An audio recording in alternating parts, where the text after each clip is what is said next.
Hazvi. Hi, Khadija. How are you doing today? I'm doing great, thanks.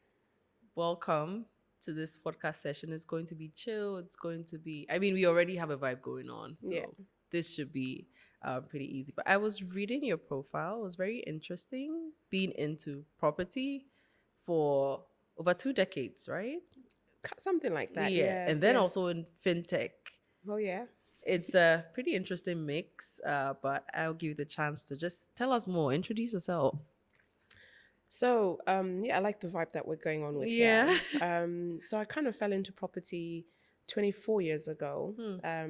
I started working for HSBC Bank, which Oh, is okay. the world's largest Yeah. global bank. Let's plug it in there for them. And I didn't plan to be a property specialist. I just went in because I wanted to work in finance and banking, and I thought it was more trendy than what I initially studied at university. And I trained as a wealth manager, so mortgages and protection, moved along, climbed the ranks a bit, moved on to a different building society and went into their compliance, worked in that, looking at policies around mortgages, lending, underwriting, and then also moved along from that. And then I thought, actually, you know what? I actually enjoy helping people and talking, hence I'm on a podcast, Yeah. and educating our community. So having an African background and living in the UK, Yeah. there's a lot of financial knowledge gaps. So I decided to fill it in with financial literacy. And then I started to use that knowledge and experience from the training I had in corporate to empower African families or minoritized families into getting onto the property ladder, which I've done really well, I must say. I enjoy it. It's more of a vocation now because I enjoy what I do. Yeah. Then while I was doing that, fintech came up, and I thought, actually, there's a pain point for the diasporans, in the UK, and how can we resolve that? Always looking at how to make life easier for the African community or the diaspora, anybody really who's living outside their home country. And the fintech opportunity came, and I jumped on it and was head of retail for Jumbo. Still am. Awesome. Yeah. That's amazing. And you have roots in Zimbabwe, correct? Yeah. Born and raised in Zimbabwe. So initially from Sakuva, small little place in a city called Mutare, Eastern Highlands. And I went to university in Zimbabwe. So all my tertiary education was in Zimbabwe. Okay. By the time I went to England, I'd already had my first degree as a BSc, Bachelor of Science degree. I went to further my studies. I did a bit of law. Oh my God, you're doing everything. Don't say that. When you say that like that, it sounds really bad. There's law, there's fintech, there's Yeah. And then I did my professional qualifications. Obviously, when you're in finance, you kind of study as you go along. Yeah. So you get accredited because it's a regulated role that I do in the financial services industry in the UK. I cannot be advising on property and mortgages and investments like around property and protection without having accreditation. So the good old regulator makes sure I keep on my toes. So you get qualifications and you're written down as somebody who's able to do the job. So yeah. And you're doing the job pretty well. Thank you. Pretty Thank amazing. you. I think it's also pretty interesting looking at the property part of your journey. With most of us in Africa, when we think wealth, it's owning a property. That's like the pinnacle of wealth here. Yeah. You want to build something, you want to own something. And in most cases now, it seems almost exclusive to privileged people. Oh my or gosh, if you're inheriting property, that's the only way. How are we buying property is like super expensive. But in doing a bit of background on you, it's basically how are we acquiring wealth? How are we acquiring it without the privilege? Which seems, I'm like, are you sure you can get property without inheriting in this climate? I'm gonna spin that back, Khadija. Did you check out that I wrote a book about that? Yes. Oh, that explains it. I'm thinking this is really giving the book vibes. So recently published a book around, creating wealth around property investment without privilege. Yeah. I think it speaks to people that have either come into a different country. As you've said, most Africans, most diaspora come with a suitcase. I remember that's how I went to England. I had my suitcase. And with holding my breath, I hope they let me through immigration. I did not think of owning anything. But then once I got past that immigration with my valid visa, I thought, hang on a minute, I can make more of myself here. How do I invest in property? There's other investments, of course, out there, but my passion, as I explained, is from what I went into and seeing that it's a pain point. And as Africans, we like to own our own homes. I think it's something culturally we do. We don't like renting. We don't like being displaced that way. Us. Exactly. It's not us. And I thought, how then do I encourage those that are coming in now? Because I've been there for over 2 decades and I know the system. The people that are moving now, especially with all the things that have happened around Brexit, all the political shifts, a lot of migration coming from Africa, and families are moving and they want to know how they can access properties and how they can access, the wealth or the income that they need. It's not that difficult because there's structures in place in England. So you have access to mortgages, you can have lending, you can actually have incentives that are being given. There's so many government initiatives to help people on the property ladder for the first time. And then you leverage on that because property prices kind of increase. Equity in the property builds up over some time. It's not always guaranteed as an investment, but it's quite decent in the UK. They've got a good structure. Like I said, it's a regulated environment. So you know that it's something that's not an underdog or underhanded things going on. So my book really talks about how to then have that mindset to not think it's not for me. I didn't come to England with money. I came with a suitcase. I've wanted to have a house. I'll have it back in Africa. But then the question then begs, you don't live in Africa at the moment. Your family are where you are. Why not have comfort where you live? Absolutely. Why not give yourself the grace of having that lifestyle that you've always wanted coming from work? So that's what the book talks about, predominantly how to access funding to get on the property ladder. When you're on the property ladder, what to do with the property. So some people are ambitious. Most of my customers are. They buy the first home. They want a second. They want a third. Next thing, they're doing Airbnb. They're doing business structures. And they're like, oh my gosh, Hazvi, I've got like 20 properties or I've got 10. And it's scalable. And that's what that book really kind of chimes into, telling people and showing them how to do it without thinking that it's for the exclusive people only.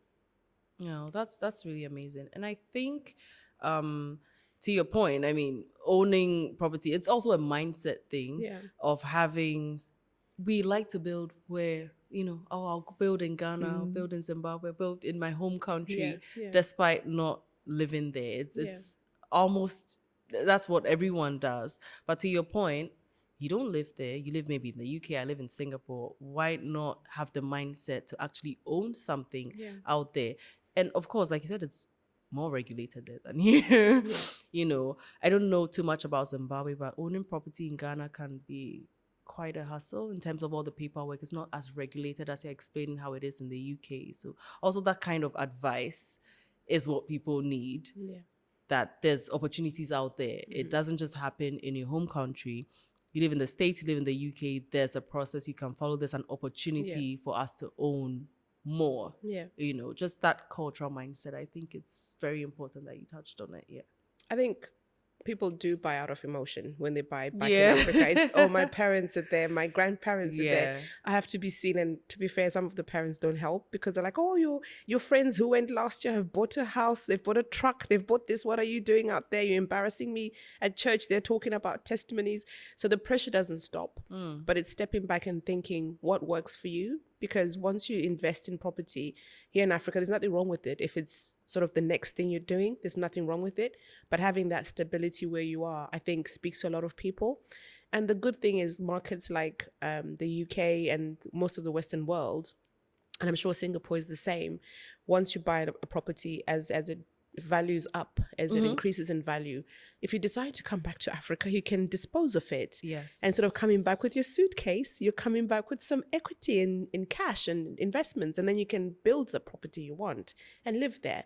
So it's thinking outside the box and being dynamic with our lifestyle, that where we are is, I think, is always good to have that security. And then you can always come back to Africa when you're ready, or when you've had your opportunity in the UK, you can still diversify into your home country without exposing too much risk. It doesn't end.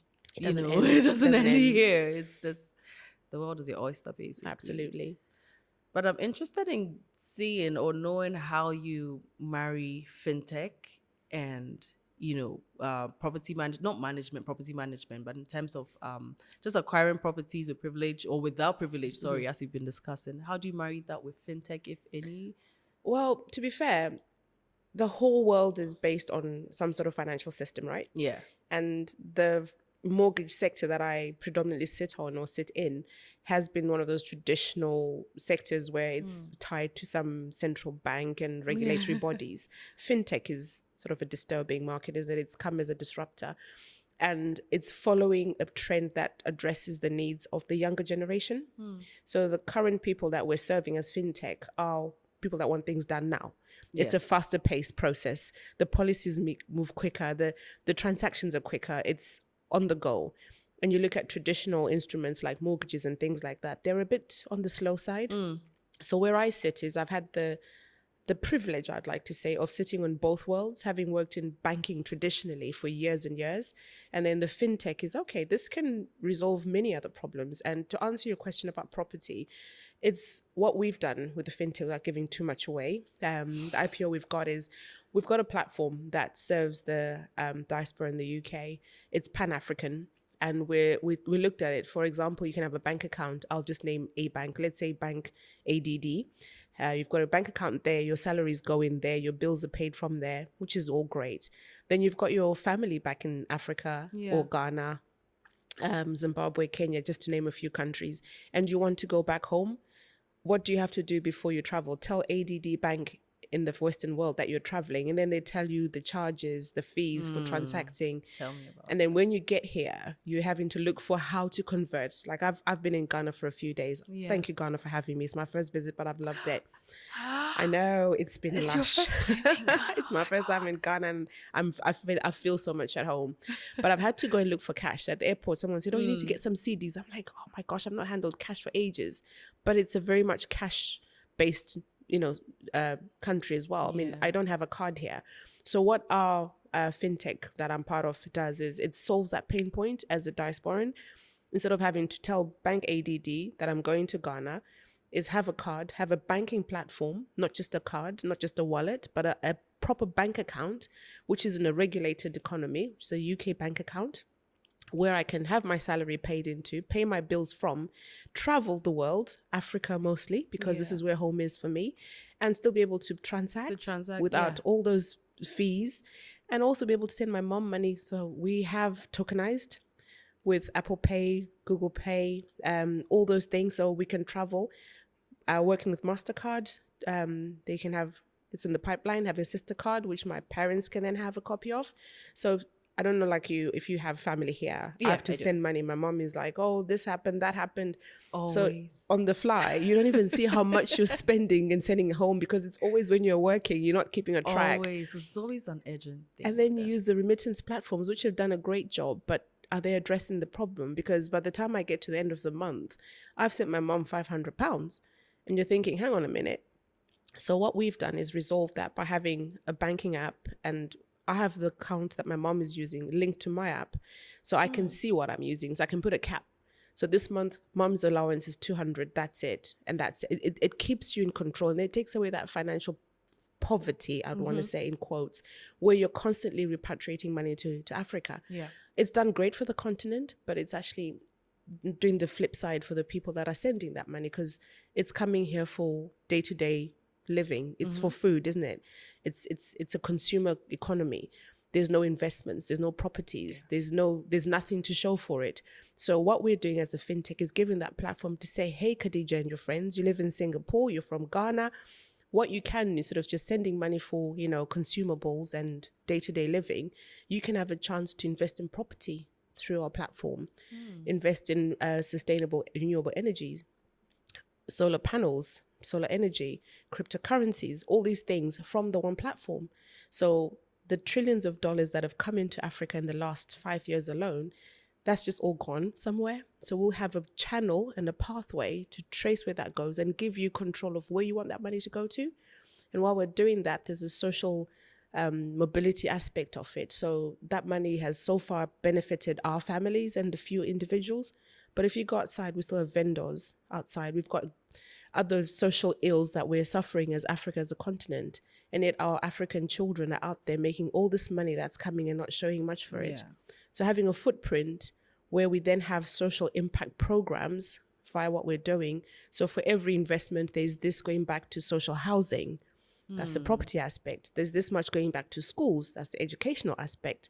It's going back to well-being and mental health classes, whatever it is. So it's that social mobility as well. So that's what marrying the property side and the fintech looks like. And it's thinking outside the box. No, that's really amazing. And even going back to the issue about cash, being a cash society in a way, it's with Ghana, we have mobile money, right? I don't know if you've heard of it yet. Yes, I have. Momo. Yeah. Momo, yeah. But then it's also still very exclusive to the Ghanaian who lives in Ghana. You know, foreigners or people visiting do not get the chance to use Momo because it's just local. It's using your local number. It's using your Ghana card, which is our ID, basically our national ID. So for a foreigner who's coming in for 1 week, they have no option but to use cash if their cards, don't work here. Last I checked, we don't have Apple Pay here. I don't think it works now. I don't think there's Apple Pay still. So it's still it's either your local Ghana card or your Momo, not very, should I say, foreigner friendly or visitor friendly. And this is a case where Ghana, like most other African countries, have a lot of diaspora people. Yeah. There's so many diaspora people in the UK and the US who, to your point, are making volumes of transactions all the time, paying all kinds of fees, either bank fees or using the, the other platforms, spending so much on the fees because the system is just built such that it's almost a forgotten thing. Like, oh, you can send the money. We don't care how much, you're going to pay in fees, but you can send it somehow. And in just... I think with even within African countries, I used to think Momo works in Nigeria, but apparently it's not really a thing there. So even within our own neighbors, there's no link, to make a payment in Naira. I probably have to convert to USD, then convert to Naira. Yeah. There's so much, so many blockades, should I say, preventing us from just transacting. But I do like the fact that there's a platform which you mentioned, that could not only handle transactions. There's an education part of it, there's an impact part of it. And I think that's very, very important. I think in our previous conversation, we both like to do things that make impacts, that show impact. And it comes in many, many, many different ways. So moving on to, I think we have just a few minutes left. So I'm just going to try and wrap up everything. But with the property bits again, do you think that, from the market, it seems it's more of a diaspora market. Is there a chance for locals to still acquire property without privilege, without the inheritance, in Ghana, if you're acquiring properties, a lot of land issues, fighting with you could have a property in court for years, because some family member this, some family member that, and it's just not a regulated society. So it also deters people from even buying, because like, what if I buy and it's someone's property? What if I buy and it's, there's some family member who says, oh, I have papers from 95, yours is from 2000 and what? He's laughing because that's just what happens a lot. So what can we do for that environment, for that society? How can we clean up our books? To be honest, Khadija, that's not just a Ghanaian problem. It's a Pan-African problem. I'm from Zimbabwe. My parents have experienced it themselves. I know family members that have gone through that. They've lost property through courts due to the unscrupulousness of some institutions, as well as the fact that it's not regulated. I like what the governor of Ghana, Bank of Ghana, said yesterday around the literacy piece and using and tapping into the experience and the people, the knowledge to come back to Africa and make differences in different sectors. Fintech has been one of them. Falls into property, falls into anything to do with money, banking even. And I think it's time where we're at the reckoning as Africans.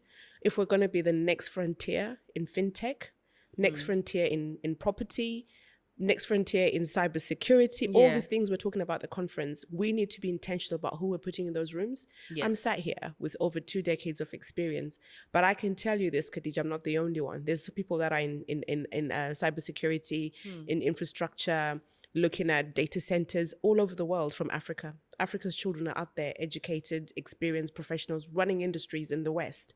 We come back to Africa with our knowledge and ideas, we're pushed out. So there's this division. Now it's not just Ghanaian versus Nigerian and Zimbabwean, South African. It's now Africa, the West. Oh, you live in Singapore, so you're not African enough to come back and tell us what to do.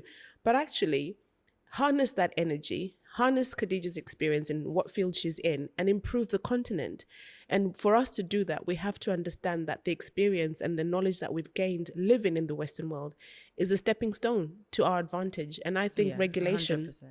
we can do that. We can have a Pan-African regulatory framework that fits our purpose as Africans and what we want to achieve for our African futures, because there's no one who's going to come and write those policies for us. Nobody's going to come and put that compliance for us. No one cares enough. Nobody cares. Like, fight each other out there. But we need to be intentional as Africans. Yeah. We cannot say, oh, you're from Rwanda, so how do you know about Zimbabwe? What you've just said is a problem, pain point for every African.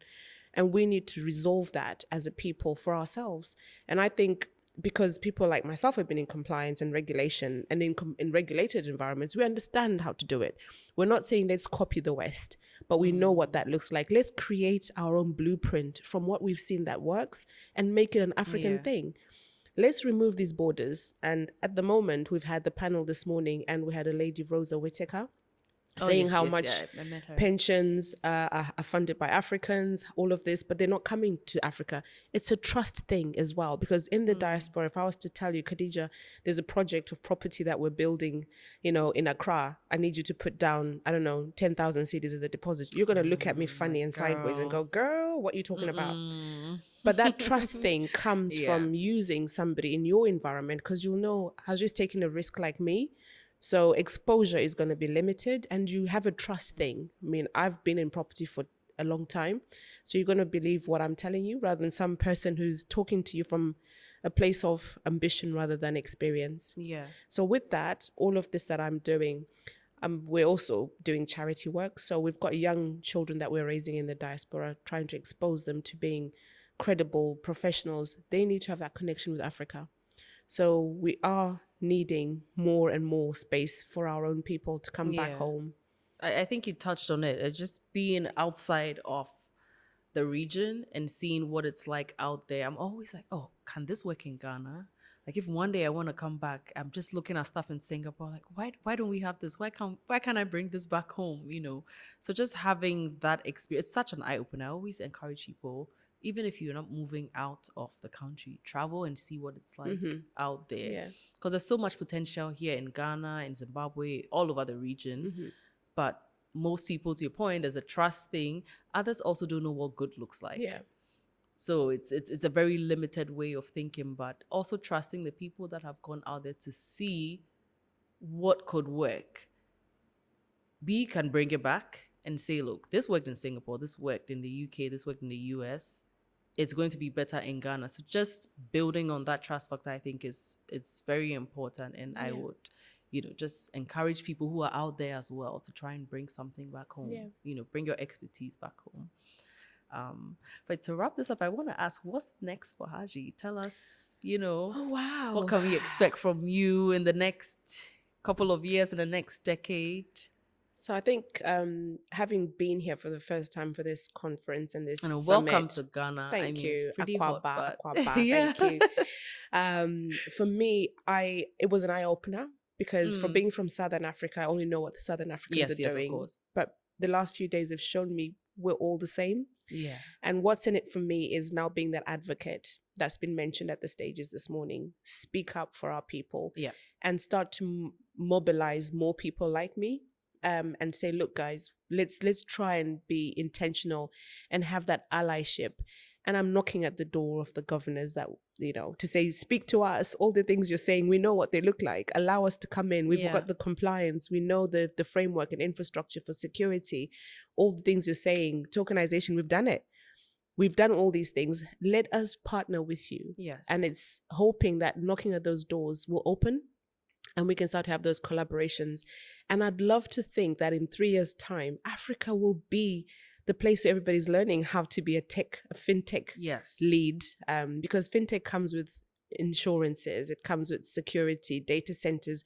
Data is the new gold, it's the new oil. It's such a worthy product. So we need to know how to protect that. Pan-Africa. So if you're coming from Nigeria, like you said, and you can't use the Momo card, what can you use? When you come to Ghana, your Momo translates, into what is being used. There's no transfer fees. Yeah, let's speak the same language. Just we're all here for the same initiative, and remove those fees from the transfers that are being done. We don't need a third party. We can do this.